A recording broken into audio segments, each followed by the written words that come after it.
अंबरनाथ शहरामध्ये सध्या धुराचं प्रचंड साम्राज्य पसरलंय। अंबरनाथ पालिकेच्या डम्पिंग ग्राउंडला लागलेल्या आगीमुळे संपूर्ण शहरावर मोठ्या प्रमाणात धूर पसरलेली दिसतेय। काल दुपारच्या सुमारास डम्पिंग ग्राउंडला लागलेली आग ही अजूनही आटोक्यात आलेली नाहीये। या आगीतनं मोठ्या प्रमाणात धूर निघत असल्यानं संपूर्ण अंबरनाथ शहरावर धुराची चादरच पसरली आहे। त्यामुळे दृश्यमानता कमी झाली आहे आणि आता याचाच आढावा घेतलाय आमचे प्रतिनिधी निनाद करमरकर यांनी।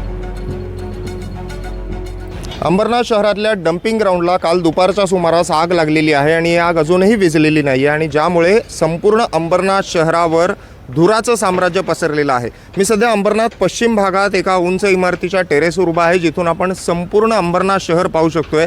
जिथवर नजर जाईल तिथवर अंबरनाथ शहरावर एक धुरकट साम्राज्य पसरलेलं आपण पाहू शकतो। हा सगळा डम्पिंगचा धूर आहे। माझ्या उजव्या बाजूला समोरच्या बाजूला आपण पाहिलं तर जो डोंगर आपल्याला पुसटसा दिसतोय त्या भागामध्ये डम्पिंग ग्राउंड आहे चिखलोलीचं आणि त्यालाच आग लागलेली आहे। त्या आगीचा जो धूर सगळा निघतोय तो संपूर्ण शहरावर पसरलेला आहे। आपण सध्या पाहू शकतोय की संपूर्ण शहरावर हा जो धूर आहे तो पसरलेला आहे। या समोरच्या बाजूला अंबरनाथ पूर्वेचा भाग आहे। एरवी आपण पाहिलं तर स्पष्टपणे पूर्व आणि पश्चिम हा भाग एकमेकांना दिसतो, मात्र सध्या अंबरनाथ पश्चिमेतून अंबरनाथ पूर्वेचा भाग सुद्धा दिसत नाहीये। इतक्या मोठ्या प्रमाणात धूर अंबरनाथ शहरावर पसरलेला आहे। अंबरनाथच्या विमको नाका परिसरामध्ये मी सध्या आहे आणि या सगळ्या परिसरावर सुद्धा धुराचं साम्राज्य पसरल्याचं आपण पाहू शकतोय।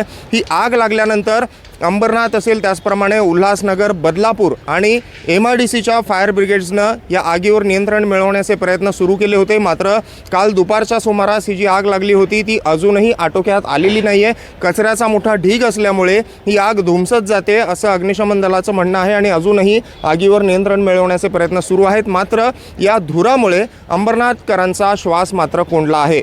निनाद करमरकर, NDTV मराठी, अंबरनाथ।